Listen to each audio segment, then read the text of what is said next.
Selanjutnya, bagian yang J, yaitu penarikan kesimpulan. Bagian yang sangat penting dalam logika adalah bagaimana kita mengetahui bahwa kesimpulan yang diambil adalah sah atau sahih atau valid. Perhatikan contoh pengambilan kesimpulan berikut. 1. Tak satu pun barang yang bagus itu murah harganya. Semua barang yang dijual di toko ABC mahal harganya. Kesimpulannya, semua barang di toko ABC bagus. Lalu yang kedua, jika Ali datang, maka Ani pasti senang. Saat ini Ali tidak datang, kesimpulannya Ani tidak senang. Yang ketiga, jika terjadi perang, maka harga minyak naik. Saat ini harga minyak naik, kesimpulan terjadi perang. Apakah semua pengambilan kesimpulan di atas adalah tidak sahih atau tidak valid? Jawaban dari pertanyaan inilah yang akan kita cari.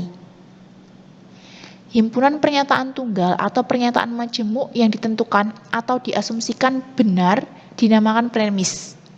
Pernyataan tunggal atau pernyataan majemuk yang diturunkan dari premis-premis disebut kesimpulan atau konklusi. Kumpulan premis dan konklusi kita namakan argumen.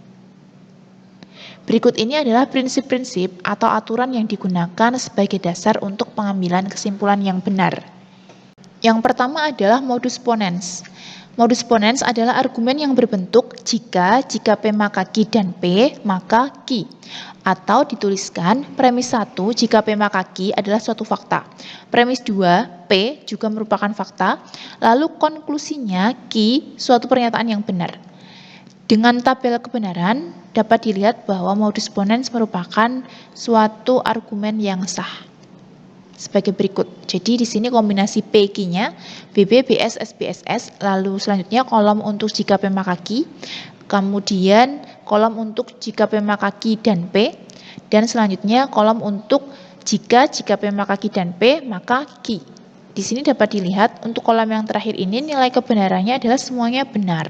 Sehingga modus ponens ini adalah suatu penarikan kesimpulan yang valid atau yang sah.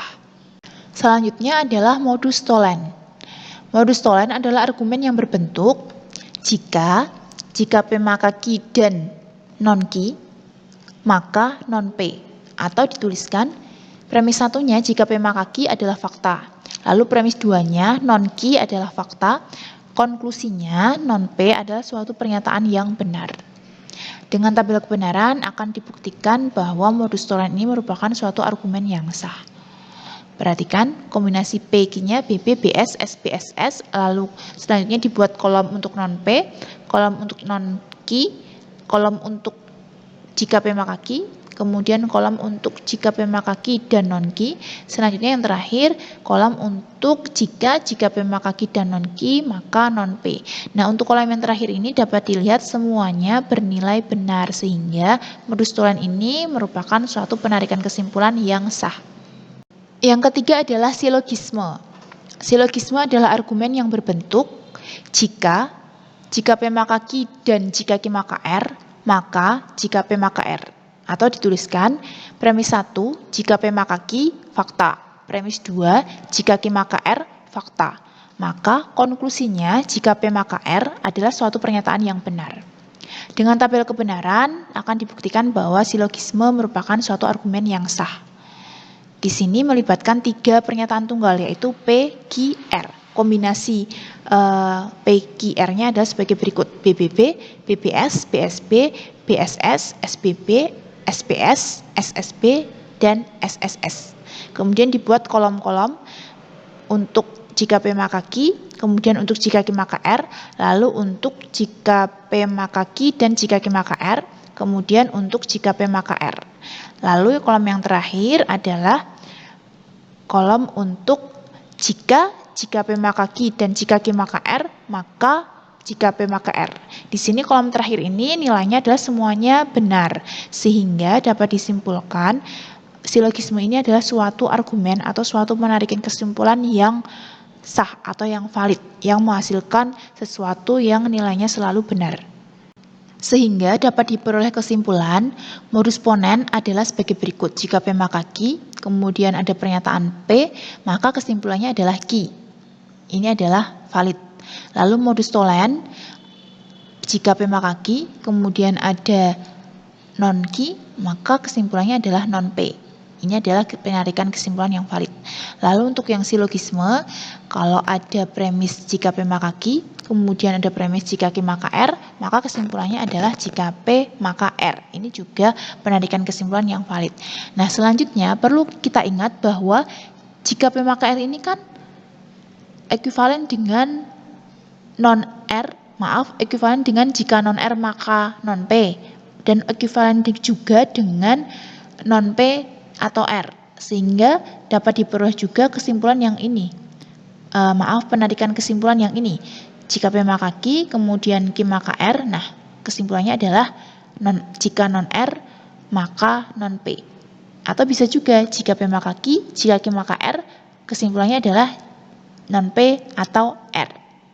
Keduanya ini juga valid. Nah, selanjutnya kita kembali pada kesimpulan awal. 1. Tak satu pun barang yang bagus itu murah harganya. Semua barang yang dijual di toko ABC mahal harganya. Kesimpulannya, semua barang di toko ABC bagus.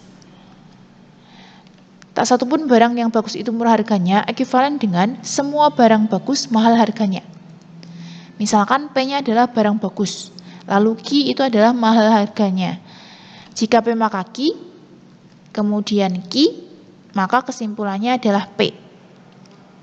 Nah, ini kan tidak termasuk dari penarikan kesimpulan yang ada di sini. Sehingga penarikan kesimpulan yang seperti ini adalah tidak sah atau tidak valid. Yang nomor 2, jika Ali datang, maka Ani pasti senang. Saat ini Ali tidak datang. Kesimpulannya Ani tidak senang. Misalkan P adalah Ali datang, Q adalah Ani pasti senang. Nah, di sini kan jika Ali datang, maka Ani pasti senang. Berarti jika P maka Q.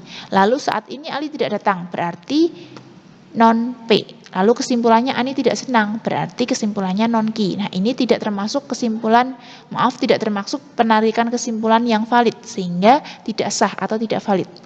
Lalu yang nomor 3, jika terjadi perang maka harga minyak naik. Saat ini harga minyak tidak naik, kesimpulannya tidak terjadi perang.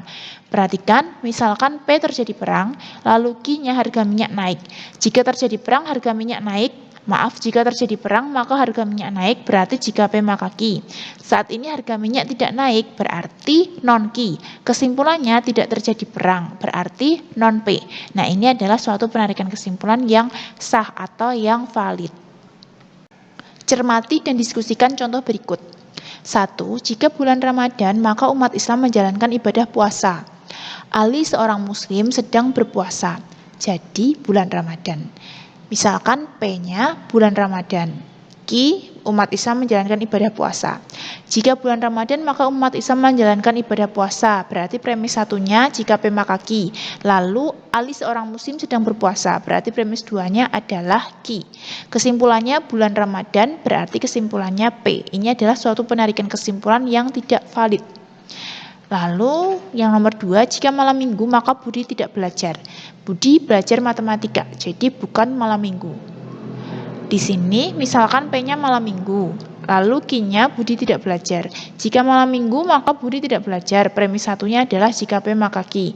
Budi belajar matematika, premis 2-nya adalah non Q. Kesimpulannya bukan malam minggu, berarti kesimpulannya non P. Ini adalah suatu penarikan kesimpulan yang valid.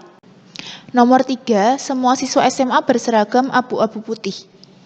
Ani tidak berseragam abu-abu putih atau umurnya kurang dari 21 tahun. Ani bukan siswa SMA, maka umur Ani tidak kurang dari 21 tahun. Perhatikan, misalkan P adalah siswa SMA, Q adalah seragam abu-abu putih, R adalah umurnya kurang dari 21 tahun. Nah, yang paling atas, semua siswa SMA berseragam abu-abu putih, itu berarti jika P maka Q. Lalu Ani tidak berseragam abu-abu putih atau umurnya kurang dari 21 tahun, itu artinya non Q atau R. Lalu kesimpulannya di sini Ani bukan siswa SMA, maka umur Ani tidak kurang dari 21 tahun, itu berarti kesimpulannya jika non P maka non R. Nah, dari sini kita dapat ubah ke bentuk ini. Jika P maka Q, kemudian premis 2-nya kita ubah menjadi jika Q maka non R, kemudian kesimpulannya tetap. Nah, ini adalah suatu penarikan kesimpulan yang tidak valid. Contoh yang keempat, apakah argumen berikut valid atau tidak valid? Premis satunya A atau E, premis duanya jika A maka E, premis tiganya jika E maka D. Kesimpulannya C atau D. Dengan kontraposisi, premis 2 ekuivalen dengan jika non C maka non A. Premis 1 ekuivalen dengan jika non A maka E. Dengan silogisme dari premis 1 dan 2 diperoleh premis 4 jika non C maka E. Dengan silogisme dari premis 3 dan 4 diperoleh premis 5 jika non C maka D. Pernyataan jika non C maka D ekuivalen dengan C atau D. Jadi argumen tersebut adalah argumen yang valid.